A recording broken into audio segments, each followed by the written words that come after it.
전북 현대가 새로운 감독을 찾고 있습니다. 한준TV에서 풋볼아시안 김성진 편집장과 함께 독점적으로 취재한 정보들 이야기 드리고자 하는데요. 특급 감독이 올 수도 있다는 얘기가 있거든요. 네. 박지성 디렉터가 어떤 감독들 살펴보고 있는지 저희가 확보한 이야기, 그리고 수원 삼성의 코칭 스태프 선임, 그리고 클린스만호의 유럽 원정 등 국내 축구 최신 이슈들도 총정리해 드리도록 하겠습니다. 네. 우선 김상식 감독이 자진 사퇴를 했는데 저희가 이전 영상 때 독점 정보로 사임 의사를 표명했다, 즉 사표를 냈는데 반려됐다라고 이제 얘기를 드리고 나서 얼마 지나지 않아 거의 뭐 하루 만에 하루죠. 소리가 됐다고 공식 발표가 나왔어요. 네, 저희가 이전에 그 김상식 감독의 사임을 그 현대차 본사에서 반려를 했다고 이야기를 했습니다. 그만큼 본사 쪽, 현대차 본사 쪽에서는 김상식 감독 체제로 올 시즌을 끝까지 가고 싶은 마음이 컸었는데, 알아본 바로는 김상식 감독이 굉장히 스트레스가 컸다고 합니다. 네. 그 경기장에 갈 때마다 그 안티콜이죠. 그쵸, 팬들의 네, 좀 팬들의 그 안티콜 나가라고 하는 그 안티콜이 굉장히 심적으로 부담으로 크게 작용을 했고, 또 가족들도 뭐 마찬가지로 스트레스를 네. 받았고 그게 너무 컸다고 합니다. 그래서 반려를 했음에도 그런 거가 있으면 굉장히 사람이 힘들거든요. 그렇죠. 네. 뭐 정신적인 스트레스가 너무 심하면 우울증이라든지 뭐 맞습니다. 그 이후에 정말 그 건강에도 영향을 줄 수가 그렇습니다. 있으니까요. 그래서 본인의 그 사임 의사를 내세웠고, 그 결국에는 이제 구단에서도 그걸 받아들여서 자진 사임을 했습니다. 그리고 이제 본인이 이렇게 그간 15년 정도 선수까지 해서 15년 정도 전북에서 생활을 했는데, 그렇게 팬들과 이렇게 구단에 이렇게 자필 손편지를 써서 마지막 인사를 남겼습니다. 사실 굉장히 이례적인 부분이에요. 자진 사퇴이긴 하지만 실질적으로는 좀 이제 경질에 가깝잖아요. 분명히 성적이 부진했고 맞습니다. 여론이 너무나 안 좋았기 때문에, 그리고 통상적으로는 뭐 경질을 할 수도 있는 건데, 김상식 감독이 말씀하신 대로 선수로도 코치로도 거기도 감독으로도 K리그 우승도 했고 FA컵 우승도 했기 때문에 꽤 긴 역사가 있으니 뭐 구단 입장에서 조금 더 믿어줄 수도 있겠다라고 했으나, 뭐 어떻게 보면 모두에게도 임계치였던 것 같아요. 그래서 네, 이제 그렇죠. 물러났지만 그 특별한 인연들을 이대로 그냥 좀 보낼 수 없으니 정말 진정성 있는 손편지를 남겼고, 또 구단도 땡큐 고마웠다라는 이제 그래픽을 만들어서 올렸죠. 네, 그 김상식 감독이 이야기했던 대로 2009년부터 전북의 선수, 그때 성남 1화에서 방출이 돼서 그렇죠. 이동국 선수와 함께 전북 유니폼을 입었죠. 그래서 오자마자 바로 그해 주장을 이제 했습니다. 그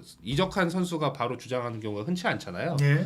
그래서 최강희 감독 그 믿음 속에서 주장을 했고, 그리고 그해 전북의 첫 우승을 이끌었고요. 그래서 두 번째 우승도 2011년에 했고, 그 다음에 은퇴한 다음에는 전북에서 코치부터 해서 차근차근 올라갔죠. 그래서 최강희 감독 그리고 모라이스 감독 밑에서 코치, 수석 코치 역할을 지냈고, 이제 2021년부터 감독 취임을 해서 지난 타임 전까지 총 모든 대회 합쳐서 109경기를 소화를 했더라고요. 그래서 60승 29무 20패. 굉장히 이 결과는 좋습니다. 올해 성과가 조금 안 좋을 뿐이지 109경기에 60% 이상의 승리를 거뒀다는 거는 그만큼 어쨌든 좋은 선수들도 있었지만 본인도 이렇게 역량을 발휘해서 냈던 결과인데, 팬들의 높은 기대치를 채워주지 못하는 그런 아쉬움이 쌓이면서 이런 경질 사임에 대한 이슈까지 벌어졌고, 그래서 지휘봉을 내려놨는데, 전북 일단은 후임 감독 선임 전까지는 김두현 수석 코치가 감독 대행을 맡기로 했습니다. 그래서 일단은 한 경기를 이미 김두현 수석 코치 체제에서 했고요. 그 경기는 FC 서울전이었는데 1대1로 비겼습니다. 그 김두현 수석 코치는 P급 교육을 현재 받고 있는 중입니다. 그래서 P급이 없는 사람이 감독 대행이나 감독을 역할을 하면은 60일 이내에 P급 지도자를 앉혀서 감독을 맡겨야 되는데, 김두현 수석 코치 같은 경우는 P급을 현재 공부하고 있기 때문에 규정에 해당이 안 되고, 그래서 전에도 저희가 비슷한 이야기를 한번 했었는데, 전북이 기간이 없기 때문에 천천히 김두현 수석 코치 체제에서 감독 대행으로 일을 맡기면서 그 후임 감독을 찾을 수가 있어요. 그 60일 이내에 급하게 찾지 않아도 되는 상황입니다. 그래서 전북은 시간을 두고 천천히 후보들을 검토해서 김상식 감독 후임을 찾을 예정입니다. 그렇다고 해서 뭐 느긋하게 뭐 그냥 김두현 수석 코치 체제로 뭐 시즌 그렇죠. 말까 이런 건 아니에요. 네, 그러니까 그렇죠. 이 얘기는 급하게 서둘러서 차선책을 찾거나 뭐 이렇게 하지 않고 최선책을 찾겠다. 그리고 맞습니다.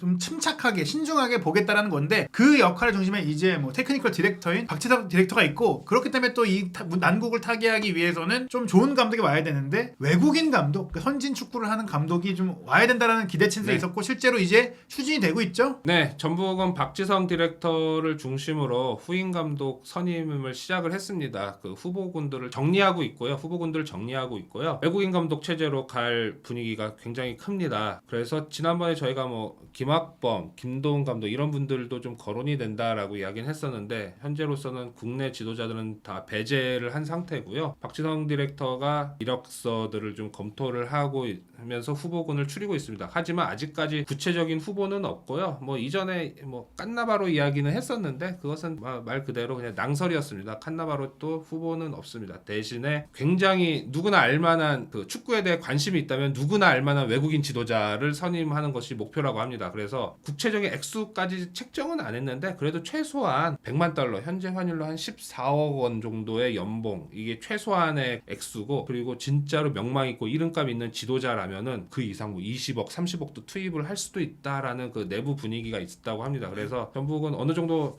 감독 선임을 위한 총알은 준비가 돼 있기 때문에 박지성 디렉터 그리고 이제 또 디마테오 고문의 역할도 이제 필요할 것 같아요. 그 유럽의 네트워크가 원체 좋기 때문에 그 테크니컬을 담당하는 이 두 분이 어떤 감독 후보를 추려낼지를 좀 지켜봐야 할 상황입니다. 박지성 디렉터가 뭐 영국에 살고 있기도 하고 또 이 테크니컬 어드바이저인 디마테오 어드바이저도 뭐 유럽에 있고 아마 같이 협업하면서 본인들의 네트워크를 활용해서 최대한 좋은 감독을 데려오려고 할 것이다. 그러니까 이 얘기가 뭐냐면 연봉을 책정해 놓은 건 기본적으로 이제 어느 정도 그래도 선이 있어야 되니까 해놓은 것이지 정말 이분이 와 그러니까 이제 이 정도 감독이 와 하면은 이거 무시하고 팍팍 쓸 수 있고 뭐 코치진까지도 투자하겠다라는 그렇죠. 의지. 네. 그러니까 전북 현대 솔직히 지금 많이 흔들렸고 많이 좀 망가졌잖아요. 그런 것들을 일으켜 세울 수 있는 길이라면 아끼지 않겠다라는 내부 분위기가 있으니 박지성 디렉터가 그 예산 신경 쓰고 감독 찾는 게 아니라 이제 왜냐면 우리가 돈을 준비해도 안 올 수도 있는 거잖아요. 그럼요. 사실 뭐 네. 나는 뭐 예를 들어 뭐 베니테스 감독이 한국 제안 받았을 때 나는 뭐 유럽에 있겠어. 그럼 못 오는 거니까 그렇죠. 올 수 있는 그런 그 정도 급의 사람이 올 수 있다면 우리가 돈을 쓰겠다라는 얘기인 거고요. 그리고 칸나바라 같은 경우에는 저희가 이전에 말씀드렸다시피 전북 구단 쪽에서는 전혀 뭐 고려가 없었어요. 다만 에이전트 차원에서 외국인 감독을 찾고 있다라고 그렇죠. 얘기 이력서를 있으니까 한번 내본 이력서를 거죠. 내보고 칸나바로 본인이 아닌 칸나바로를 데려올 수 있는 그 칸나바로를 관리하는 에이전트가 한번 어떠냐. 예전에 비엘사 할리로지치 맞습니다. 디렉터가 네.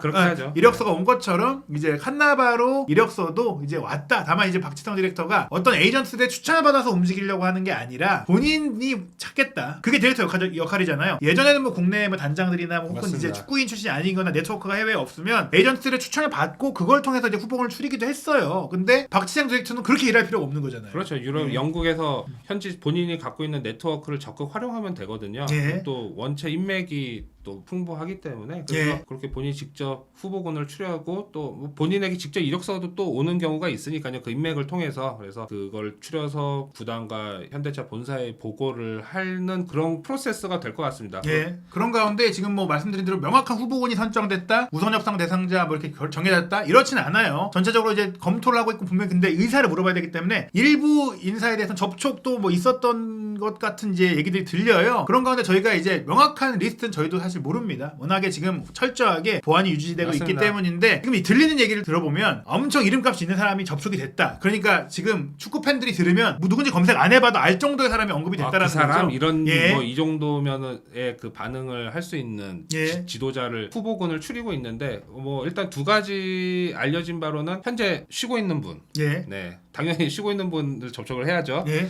그리고 또 다른 또 현직이라서 일단은 현재 시즌이 끝나야지. 시즌이 끝나야 접촉이 가능한 지도자. 뭐 이렇게 두 트랙으로 나눠서 접촉을 하고 후보군을 추리고 있는데 뭐 박지성 디렉터가 움직이고 있기 때문에 일단 이름값 있는 지도자로 찾아보자면 맨유 네트워크 솔샤르 원래 군날 솔샤르 감독이 현재 가능성이 있습니다. 이 솔샤르 감독이 가능성이 있는 이유는 이미 전북은 솔샤르 감독을 과거에 한번 후보로 놨어요. 예. 그 2019년 조세 모라이스 감독 선임할 때 그때 경쟁 후보 중에 한 명이 솔샤르 감독이었거든요. 예. 그래서 이 모라이스 감독과 솔샤르 감독을 놓고 굉장히 그 또 한 명 동유럽의 유명한 이반코비치 감독이었는데 요 세 감독을 놓고 저울질을 하다가 최종적으로 모라이스 감독으로 했습니다. 그 이유가 솔샤르 감독이 당시에 검증이 좀 안 돼갖고 그쵸. 예, 그러니까 솔샤르 감독은 나 이 정도 연봉을 줘 해서 베팅을 했어요. 제안을 했어요. 이것이 그동안 우리가 외국인 감독 K리그에서 외국인 감독에게 지급하던 연봉을 훌쩍 뛰어넘는 굉장한 네. 고액이었는데 그 당시 전북은 오케이 그거 우리 줄 수 있어까지 왔습니다. 그런데 솔샤르 감독이 그 당시 경력이 그 노르웨이 팀 몰데 감독하고 있을 때여갖고 좀 조금 약한 거죠. 이런 그 선수로서는 진짜 명망 있고 엄청난 대선수인데 몰데를 맡을 때라서 지도력이 좀 검증되지 않으니까 그러면은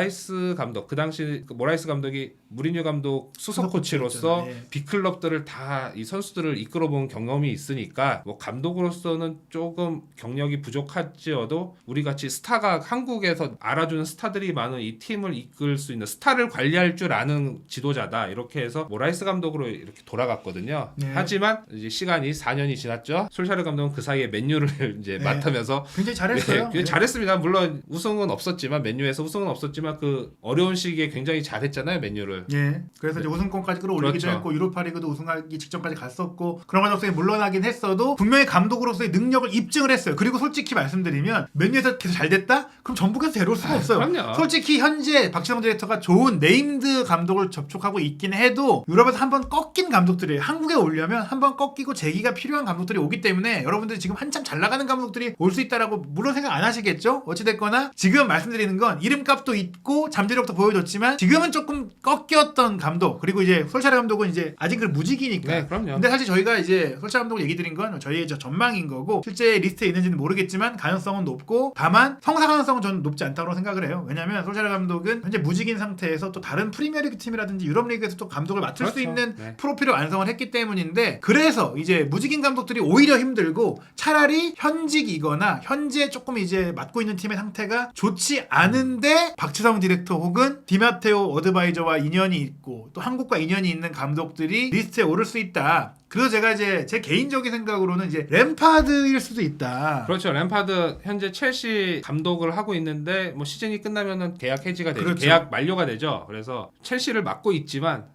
솔직히 뭐 예, 최악이에요. 최악이죠. 이기긴 했는데 보머스를. 뭐 최근에 이겼지만 예. 그 이기 전까지 6경기 부임하고 예, 전패를 6경기를 했어요. 지고, 사실 램파드 감독이 그 전에 첼시를 맡을 때도 뭐 썩 좋은 그렇죠. 결과는 나오진 않았습니다. 하지만 아니, 초기엔 좋았어요. 예. 부임 초기엔. 예. 부임 쪽이 좋았지만 결과적으로는 그렇게 좋은 결과로 첼시와 헤어진 건 아니잖아요. 네. 그래서 램파드 감독 입장에서는 뭔가 재기가 이제 여름에 그리고 다음 시즌에 재기가 필요한데, 본인이 어떻게 보면 아시아 쪽으로 눈을 돌려서 네. 한번 이름을 조금 재기의 발판을 만들 수가 있는 거죠. 특히 전북현대 여기 아시아에서 그래도 나름 알아주는 팀이다. 아침 우승 네, 노릴 수 있고 그렇죠. 클럽 월드컵도 나갈 수 있잖아요. 맞습니다. 내가 잘하면은 ACL 우승을 통해서 클럽 월드컵 2025년 클럽 월드컵도 나갈 수가 있다. 예. 그럼 클럽 월드컵에서 성과를 내면은 다시 유럽에서 내가 좋은 팀을 맡을 수 있는 기회를 잡는다. 사실 그 이전에도 뭐 한국에 온 그 유명한 지도자들이 다 그렇게 해서 좋은 케이스로 나왔거든요. 그렇기 때문에 램파드 감독이 충분히 고려를 할 수 있습니다. 왜냐하면 램파드 감독이 뭐 다들 이제 첼시에서 최근 뭐 지도력이나 에버튼에서 문제들을 얘기하시지만 뭐 그래도 프리미어리그 레전드고 미드필드 출신으로 또 축구에 대한 지식도 풍부한 데다가 더비 카운티를 맡을 때는 그래도 좀 좋다는 평가를 받아서 첼시 감독이 된 거예요. 그렇죠. 그냥 첼시 감독을 이름값으로 된 게 아니라 더비 카운티를 좀 잘 이끌었고 첼시에서도 말씀드리지만 첫 시즌 정도는 좀 괜찮았어요. 네, 그 첼시 출신 첼시 레전드라서 첼시 감독을 한 건 아니거든요. 예, 그렇기 때문에 이제 램파드 감독은 현재는 솔직히 근데 에버튼에서도 좀 망했고 첼시에서도 지금도 너무나 안 좋으니까 지금 현재 유럽에서 일자리를 구하기가 어려워요. 근데 램파드는 현재 감독에 대한 의지를 갖고 있거든요. 그래서 하나의 고려 대상이 될 수 있고 본인도 고려해 볼 수 있는 상황이 된다. 뭐 엄청난 이름값의 감독이 접촉이 됐다고 하기 때문에 저희가 램파드의 가능성을 언급드린 것이고, 그리고 조금 더 이제 실현 가능성이 있는 인물은 그 네덜란드 축구의 레전드인 필립 코쿠인데요. 그렇죠. 필립 코쿠가 현재 이제 네덜란드 클럽인 비테스의 감독을 맡고는 있지만 여러 가지 좋진 이유로 않아요. 여러 가지 이유로 조금 이제 한국 그리고 박지성 디렉터와 인연 때문이라도 언급이 좀 되고 있어요. 네, 코쿠 감독이 지난해 9월에 이제 피테서를 맡아서 현재 팀을 이끌고 있는데 성적이 썩 좋지는 않아요. 그 중하위권에 머물고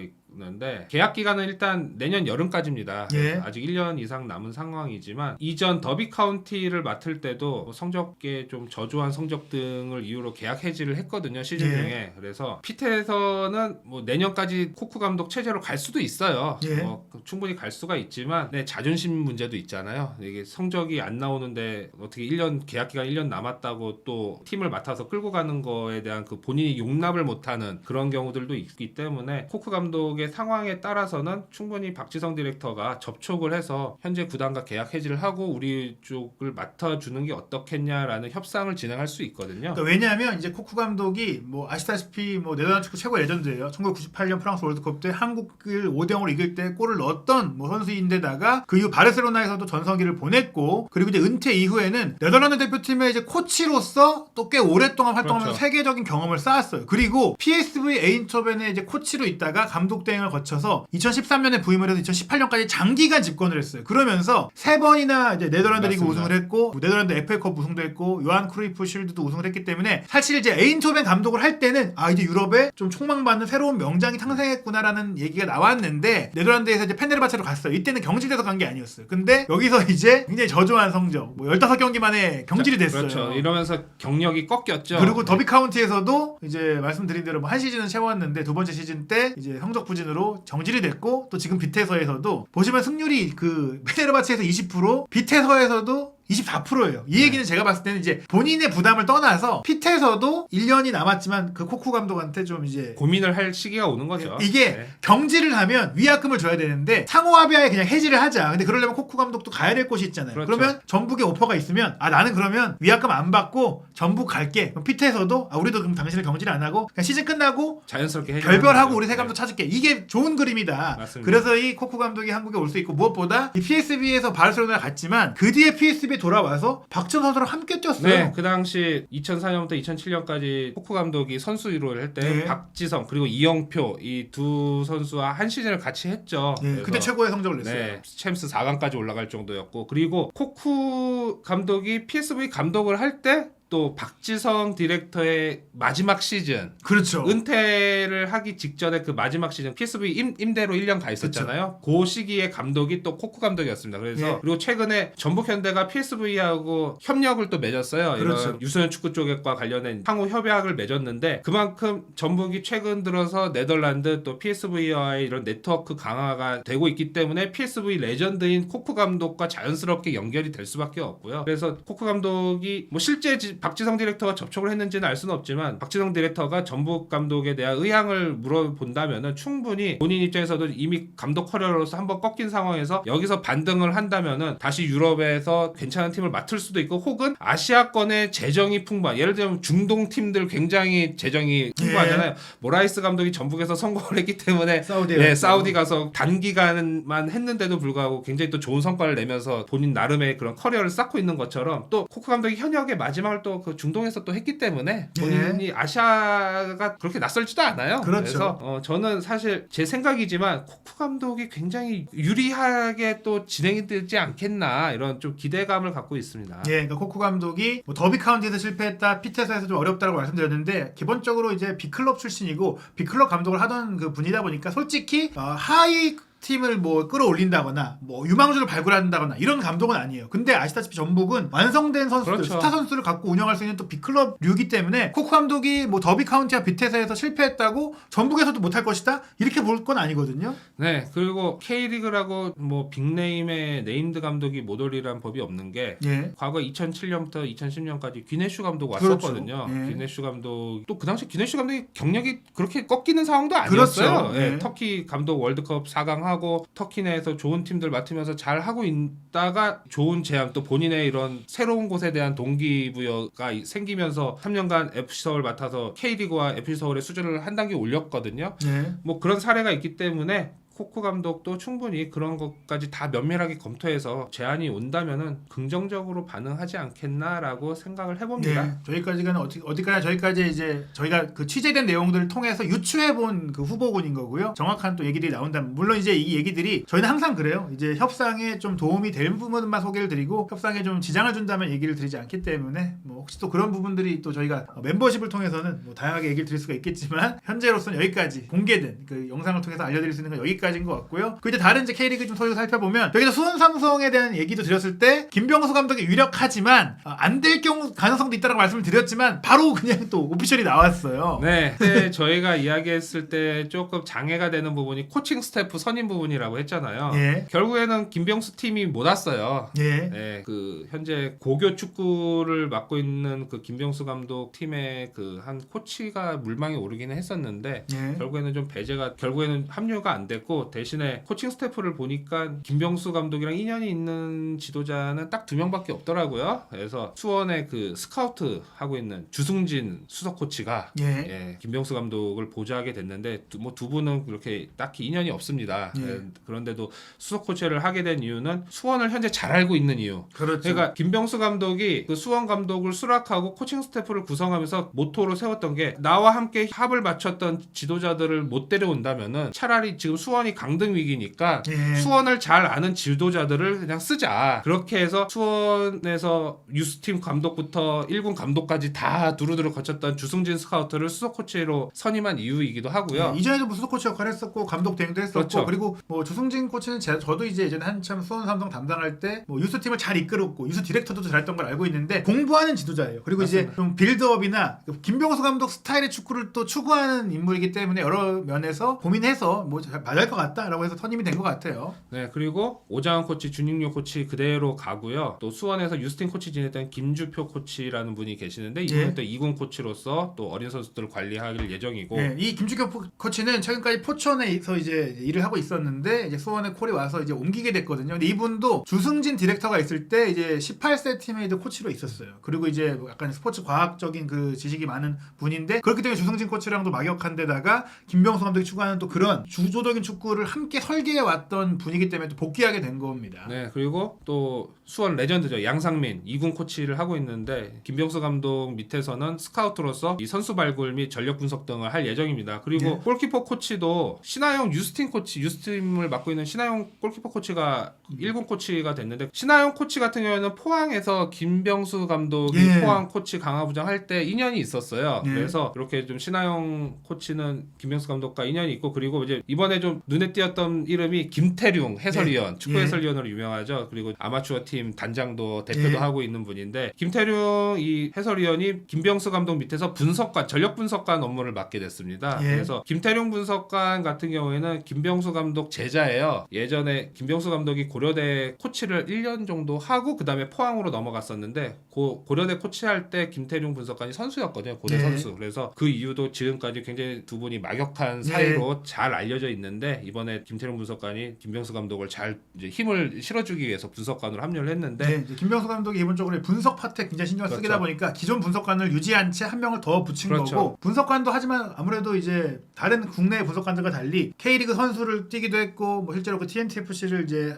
대표로 운영했지만 단장으로 운영을 했지만 이게 좀 지도자 라이센스 문제 때문인지 실질적으로 코치에 가까운 역할을 수행을 그렇게 했어요. 할 것 같습니다. 지금 뭐 아무래도 코치를 하려면 A급이 필요한데 뭐 분석관 역할이라는 말은 아직 그 라이센스가 없기 때문으로 보여지고요. 말씀드린 대로 이렇게 그 코치진 구성이 굉장히 어렵다고 합니다. 그래서 본인이 생각을 같이 할 수 있는 사람을 못 데려온다면 차라리 기존의 수원에서 일을 하고 있는 지도자들을 활용을 해서 수원을 잘 이해할 수 있는 사람들이니까 지금의 난국을 헤쳐나갈 수 있지 않겠냐라고 이렇게 밝혔습니다. 네, 그러면서 이제 올 시즌 같은 경우에는 뭐 본인의 그 병수보를 집착하기보다는 승리하고 강등에서 팀을 구할 수 있는 실리적인 축구도 시도하겠다. 즉 김병수 감독이 나는 내 축구만 할 거야 이런 사람이 아닌 걸 좀 이제 바뀐 걸 좀 보여주는 또 얘기들도 나왔다고 하니까요. 근데 중요한 게 또 흥미로운 그 데뷔전 일정입니다. 바로 내일이에요. 네, 그렇죠. 5월 10일 수요일 저녁 7시 30분에 수원 삼성이 전북 현대와 그러니까 올 시즌 최대 위기의 팀이자 감독을 교체한 팀의 맞대결을 펼칩니다. 네, 굉장히 좀 어수선한 두 팀이 만나게 됐습니다. 그 김병수 감독 입장에서는 또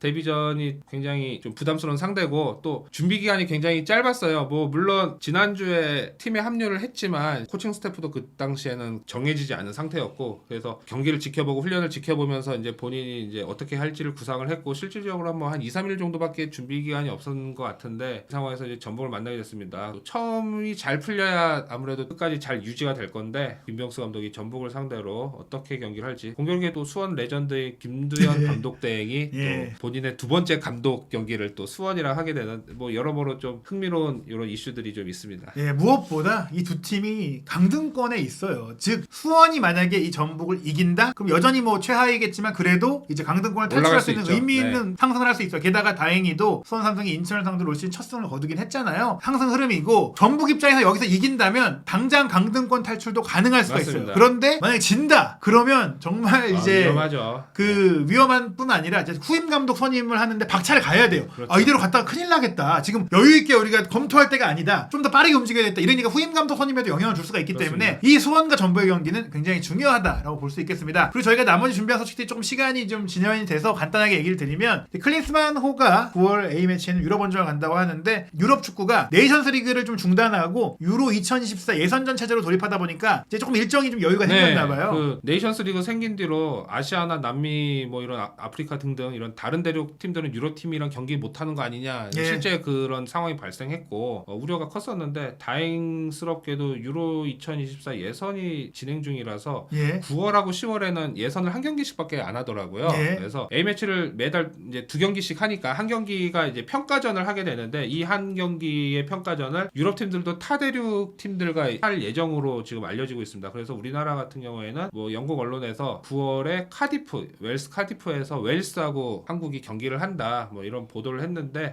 우리 입장에서는 굉장히 좋은 웰스란 팀이 또 유럽에 괜찮은 팀이고 우리 입장에서는 2020년 이후로 아직 유럽 원정을 못 했거든요. 그래서 그리고 또 2020년 유럽 원정 때는 코로나 시국이기도 하고 또 네이션스 리그 등이 겹치고 해서 오스트리아까지 갔는데 멕시코랑 카타르하고 경기를 했어요. 유럽 팀이랑 못 하고. 진짜 오랜만에 월드컵을 제외하고는 정말 오랜만에 유럽 팀을 상대할 수 있는 기회가 될 것 같습니다. 예, 그리고 뭐 웨일스 외에 다른 한 팀과도 일종의 비밀 팀과도 경기할 가능성이 있어요. 뭐 일본은 좀 독일과 경기를 추진하고 있다는 얘기들이 있는데 또 우리가 웨일스는 거의 뭐 확실시 되고 있거든요. 다른 한 팀은 어떤 팀이 될지를 좀 확인하게 되면은 그때 클린스만호의 9월 유럽 원정에 대해 좀 상세하게 소개해드리고요. 또 이제 김은중호 2023년 피파 24세 월드컵이 아르헨티나에서 열리게 됐는데 일정이 다 나왔고 이제 최종 명단도 나왔습니다. 일정을 먼저 소개해드리면 이제 얼마 안 있으면 시작해요. 네, 5월 23일 한국 시간으로 5월 23일 새벽 3시에 프랑스와의 경기를 시작으로 3, 4일 간격으로 온두라스, 감비아 이렇게 세 경기를 조별리그를 합니다. 그래서 순위에 따라서 16강 진출 여부가 가려지게 되는데 우리가 또 이전 4년 전 대회에서 그 준우승을 했잖아요. 이강인 그렇죠. 그 선수를 앞서갖고 그래서 이번에도 기본 목표는 4강이라고 합니다.